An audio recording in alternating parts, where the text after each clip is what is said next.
We're reading The Adventures and Memoirs of Sherlock Holmes by Sir Arthur Conan Doyle. And we are doing short story number 4. The Boscombe Valley Mystery. You ready? Yeah. Let's do this. We were seated at breakfast one morning, my wife and I, when the maid brought in a telegram. It was from Sherlock Holmes and ran in this way. Have you a couple of days to spare? Have just been wired from the west of England in connection with the Boscombe Valley tragedy. Shall be glad if you will come with me. Air and scenery perfect. Leave Paddington by the 11:15. What do you say, dear? Said my wife, looking at me. Will you go? I really don't know what to say. I have a fairly long list at present. Oh, and Struther would do all the work for you. You've been looking a little pale lately. I think the change would do you good. And you are always so interested in Mr. Sherlock Holmes' cases. I should be ungrateful if I were not. See what I gained through one of them, I answered. But if I am to go, I must pack at once, for I have only half an hour. My experience of camp in Afghanistan had at least had the effect of making me a prompt and ready traveller. My wants were few and simple, so that in less than the time I stated, I was in a cab with my valise rattling away to Paddington Station. Sherlock Holmes was pacing up and down on the platform, his tall, gaunt figure made even gaunter and taller by his long grey travelling cloak and close-fitting cloth cap. It is really very good of you to come, Watson, said he. It makes a considerable difference to me having someone with me on whom I can thoroughly rely. Local aid is always either worthless or else biased. If you will keep the 2 corner seats, I shall get the tickets. We had the compartment to ourselves, save for an immense litter of papers which Holmes had brought with him. Among these he had rummaged and read with intervals of note-taking and meditation until we were past Reading. Then he suddenly rolled them all into a gigantic ball and tossed them onto the rack. Did he scrumple them up? Yeah, I think so. Okay. Have you heard anything of this case? He asked. Not a word. I've not seen a paper for some days. The London press has not had very full accounts. I've just been looking through all the recent papers in order to master the particulars. It seems, from what I gather, to be one of those simple cases which are so extremely difficult. That sounds a little paradoxical, but it is profoundly true. Singularity is almost invariably a clue. The more featureless and commonplace a crime is, the more difficult it is to bring to home. In this case, however, they have established a very serious case against the son of a murdered man. Is it a murder then? Well, it is thought to be so. I shall take nothing for granted until I have the opportunity of looking into it personally. I will explain the state of things to you as far as I've been able to understand it, in very few words. Boscombe Valley is a country district not far from Ross in Herefordshire. The largest land proprietor is a man called Mr. John Turner, who has made his money in Australia and returned to the old country. One of the farms which he held, that of Hatherley, was let to Mr. Charles McCarthy, who is also an ex-Australian.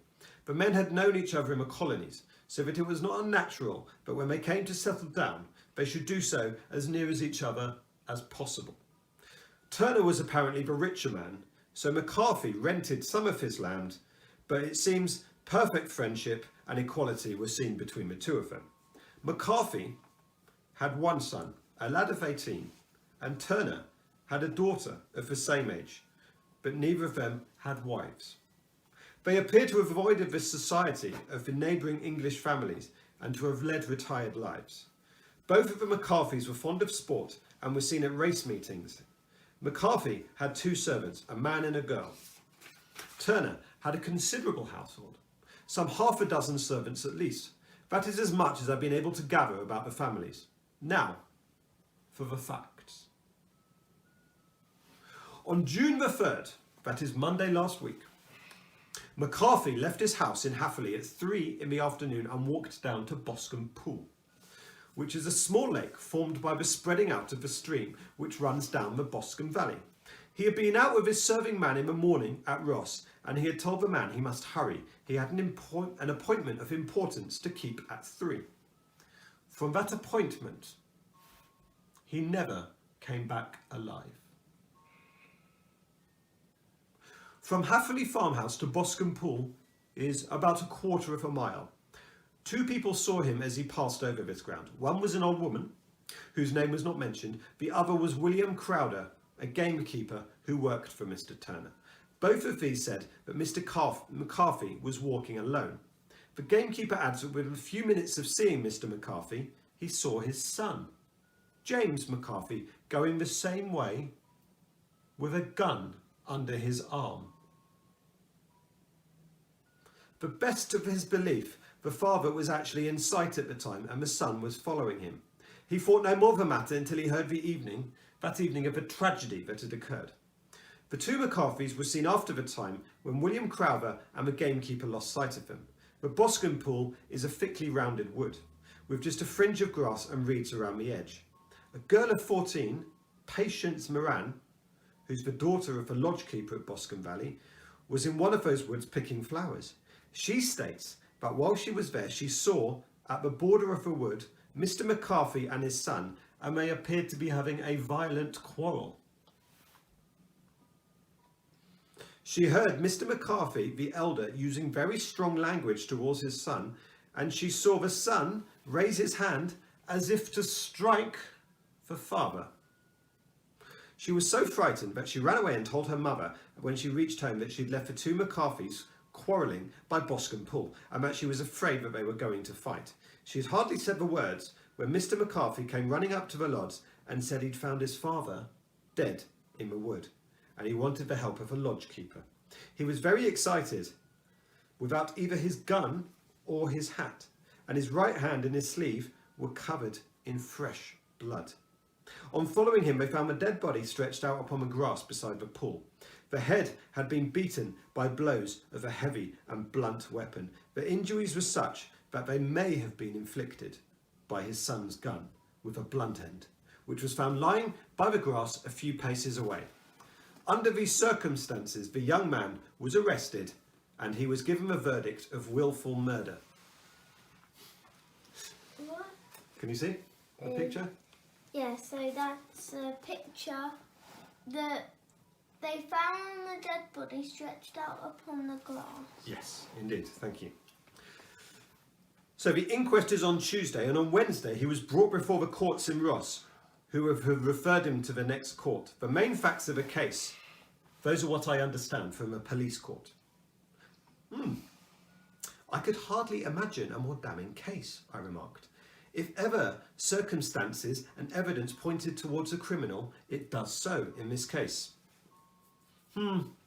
Circumstantial evidence is a very tricky thing, said Holmes. It may seem to point very straight at one thing, but if you shift your own point of view just a little, you may find it pointing in a very different manner, something entirely different to what you suspected. It must be confessed, however, that the case looks exceedingly grave against the young man. It is very possible that he is indeed the culprit.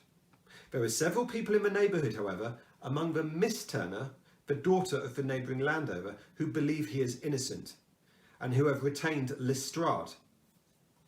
Do you remember him? What? Lestrade, who you may recall in connection with the study in Scarlet. He's a police officer who's quite good at his job, but not as good as Holmes. Lestrade is rather puzzled, and he's referred the case to me. And hence it is that these 2 middle-aged gentlemen are flying at 50 miles an hour on this train rather than digesting their breakfasts at home. I'm afraid, said I, but the facts are so obvious, you will find little credit to be gained from this case. There is nothing more deceptive than an obvious fact, he said, laughing. Besides, we may chance to hit upon some other obvious facts, which may by no means be Mr. Obvious to Mr. Lestrade. You know me too well to think that I am boasting when I say that I shall either confirm or destroy his theory by means by which he is incapable of employing or even understanding. To take the first example to hand, I am very clearly perceiving that in your bedroom the window is open on the right-hand side, yet I question whether Mr. Lestrade would have noticed such an evident thing. How on earth? My dear fellow, I know you very well. I know the military neatness which characterises you. You shave every morning, and in this season you shave by the sunlight. But since your shaving is less and less complete, as we get farther back on the left-hand side, it becomes a little bit messy around the angle of the jaw. It is very clear, therefore, that this side is less illuminated than the other. I could not imagine a man of your habits looking at himself in equal light and being satisfied. I only quote this as a little example of observation and inference. Therein lies my way of working, and it is very possible that I may be of some service in this investigation which lies before us. There are only 2 minor points which were brought out in the inquest, which are worth considering. What are they? It appears that his arrest did not take place at once, but after the return to Hatherley Farm. Only on the inspector of the constabulary informing him that he was a prisoner, he remarked that he was not surprised to hear this, and that it was no more than his deserts. This observation of his had the natural effect of removing any traces of doubt which remained in the jury of the court. So he did. So it was a confession, I said. No, for it was followed by a protestation of innocence. Coming on top of such a damning series of events, it was at least a most suspicious remark. On the contrary, said Holmes, it is the brightest risk which I can at present see in the clouds. However innocent he might be, he could not be such an absolute imbecile as to not see the circumstances were very black against him. Had he appeared surprised at his arrest, or feigned indignation, I should not have looked upon it as suspicious. But because such surprise or anger would not be natural under the circumstances, yet it might appear to be the best policy to a scheming man. His acceptance of a situation marks him either as an innocent man or a man of considerable self-restraint and firmness. As to his remark about his deserts, it is not also unnatural if you consider that he stood beside the dead body of his father, and there is no doubt that he had the very day so far forgotten his duty as to bandy words with him, and even, according to the little girl whose evidence is so important, to raise his hand as if to strike him. This self-reproach and contrition, which are displayed in his remarks, at once appear the signs of a healthy mind rather than a guilty one. I shook my head. Many men have been hanged on far slighter evidence, I remarked. So they have, and many men have been wrongfully hanged. So what is the young man's account of the matter? It is, I'm afraid, not very encouraging for his supporters. There are 1 or 2 points which are suggestive. You will find it here. You may read it yourself. He picked out from a bundle a copy of the local Herefordshire paper, and having turned down the sheet, he pointed to the paragraph in which the young man had given his own statement. I settled myself down in the corner of the carriage and read it very carefully. It ran in this way. Mr. James McCarthy, the only son of the deceased, was then called to give evidence as follows. I had been away from home for 3 days at Bristol, and I had only just returned upon the morning of the last Monday the 3rd. My father was absent from home at the time of my arrival, and I was informed by the maid that he had driven over to Ross with John Cobb, the groom. Shortly after my return, I heard the wheels of his trap in the yard, and looking out of my window, I saw him get out and walk quickly across the yard, though I was not aware of the direction in which he was going. I took my gun out and I strolled out in the direction of Boscombe Pool, with the intention of visiting a rabbit warren which is upon the other side. On my way, I saw William Crowder, the gamekeeper, as he stated in his evidence, but he is mistaken in thinking I was following my father. I had no idea he was in front of me. When about 100 yards from the pool, I heard a cry of "Cooey," which was the usual sign between my father and myself. I then hurried forward and found him standing by the pool. He appeared to be surprised at seeing me and asked me rather roughly what I was doing there. A conversation followed which led to high words and almost to blows, for my father was a man of a very violent temper. Seeing that his passion was becoming ungovernable, I left him and I returned towards Hatherley Farm. I had not gone more than 150 yards when I heard a hideous cry behind me, which caused me to run back again, and I found my father dying on the ground. His head was terribly injured. I dropped my gun and held him in my arms, but he almost instantly passed away. I knelt before him for some minutes and made my way to Mr. Turner's lodgekeeper, his house being the nearest, to ask for assistance. I saw no one near my father when I returned, and I have no idea how he came by his injuries. He was not a popular man, being somewhat cold and forbidding in his manners, but he had, as far as I know, no active enemies. I know nothing further of the matter. The coroner. Did your father make any statement to you before he died? He mumbled a few words which I could only catch, something about a rat. What did you understand by that? It conveyed no meaning to me. I thought he was delirious, possibly mad. What was the point upon which you and your father had your final quarrel? Dad, is this in the newspaper? Yes, this is what's been written in the newspaper. Exactly.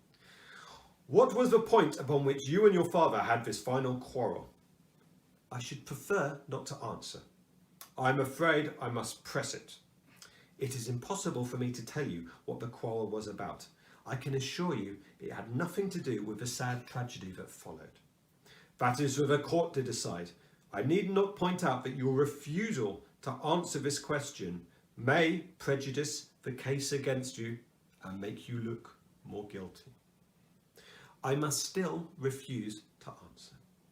I understand the cry of "Cooey" was a common signal between you and your father. It was. How then was it he uttered it before he saw you and before he knew you'd returned from Bristol? I do not know. Did you see nothing which aroused your suspicions when you returned on hearing the cry and found your father terribly injured? Nothing definite. What do you mean? I was so worried and excited that I rushed out into the open. I could think of nothing except my father, yet I have an impression that as I ran forward, something lay on the ground to the left of me. It seemed to be something grey in colour, a coat of some sort. When I rose from my father and I looked around for it, but by then it was gone. Do you mean that it disappeared before you went for help? Yes, it was gone. You cannot say what it was? No, but I had a feeling that someone was there. How far from the body? Oh, maybe a dozen yards or so.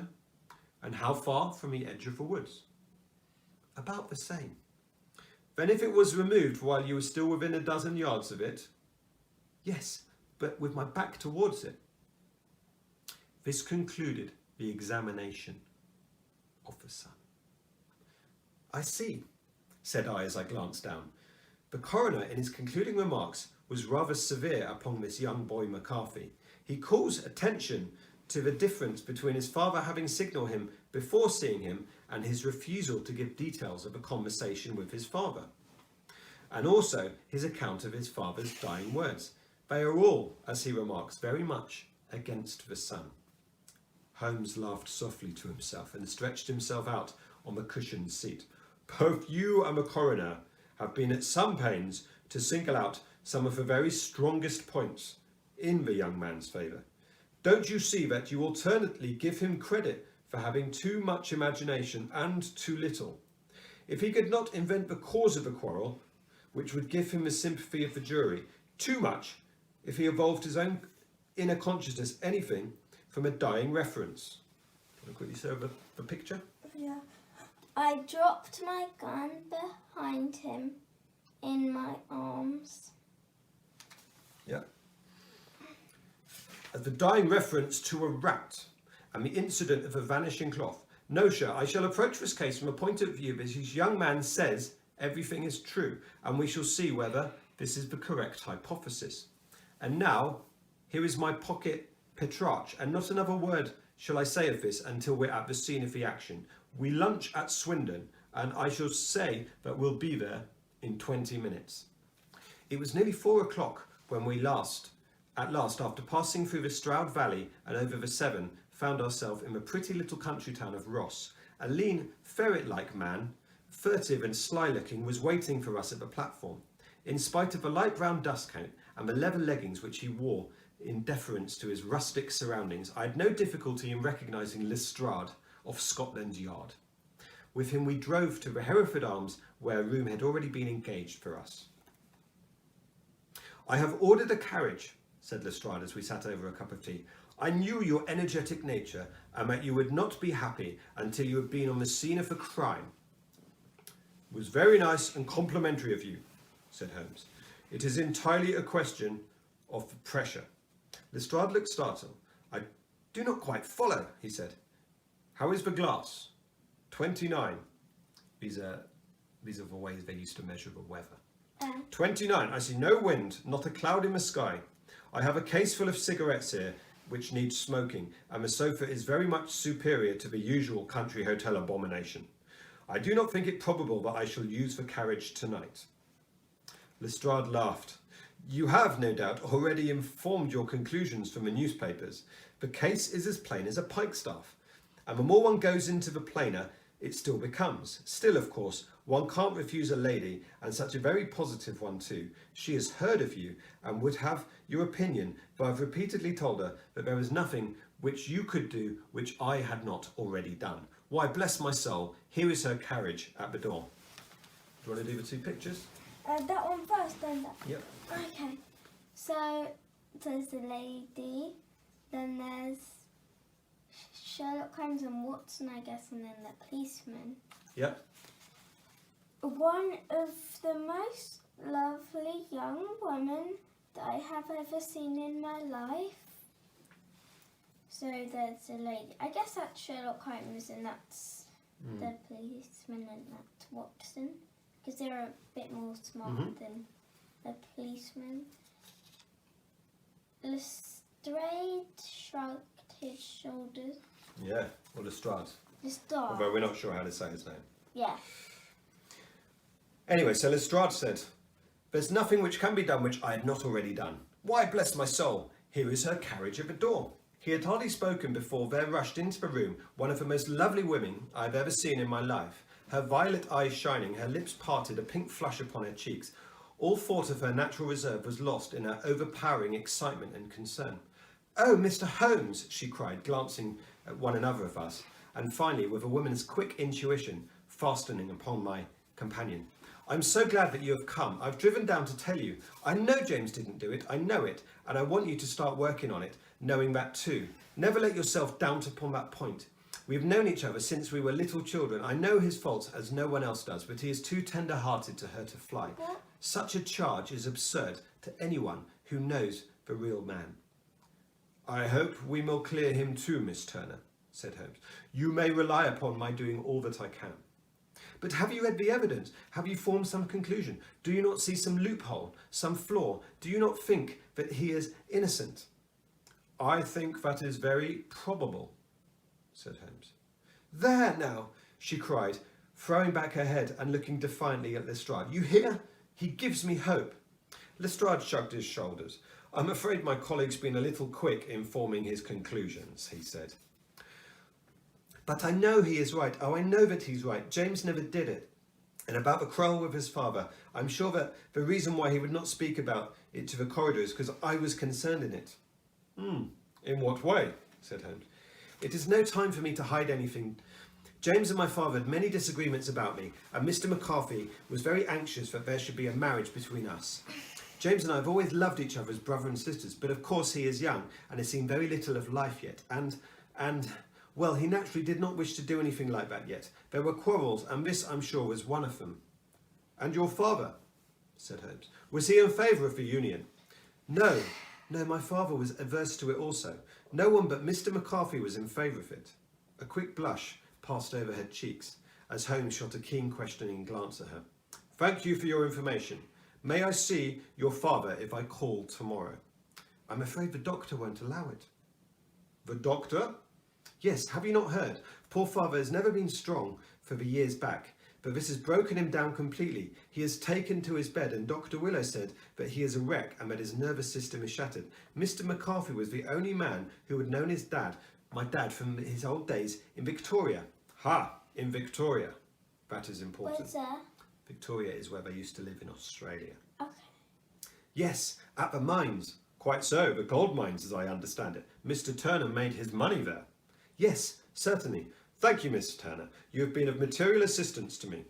You will tell me if you have any news tomorrow. No doubt you will go to prison to see James. Oh, if you do, Mr. Holmes, tell him that I know him to be innocent. I will, Miss Turner.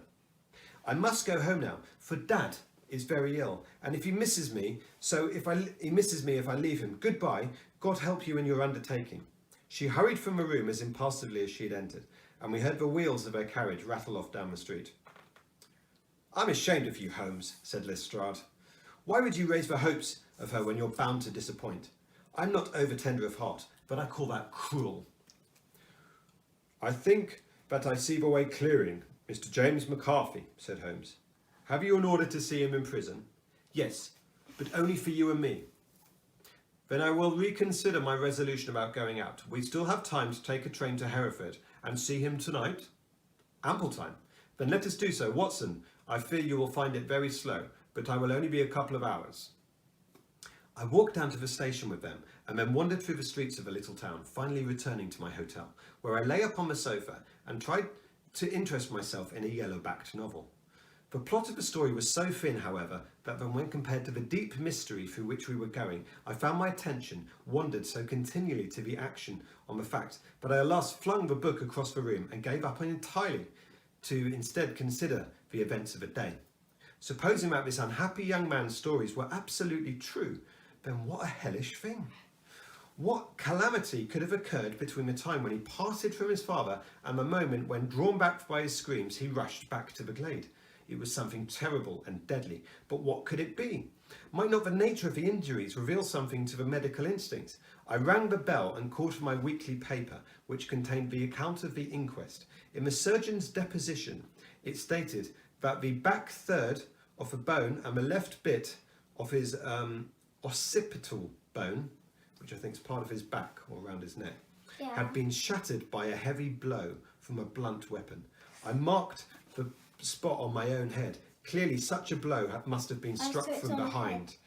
Dad, you know when people get hit by guns, they sometimes faint. Do you want to give a picture? That's probably what happened. Yeah.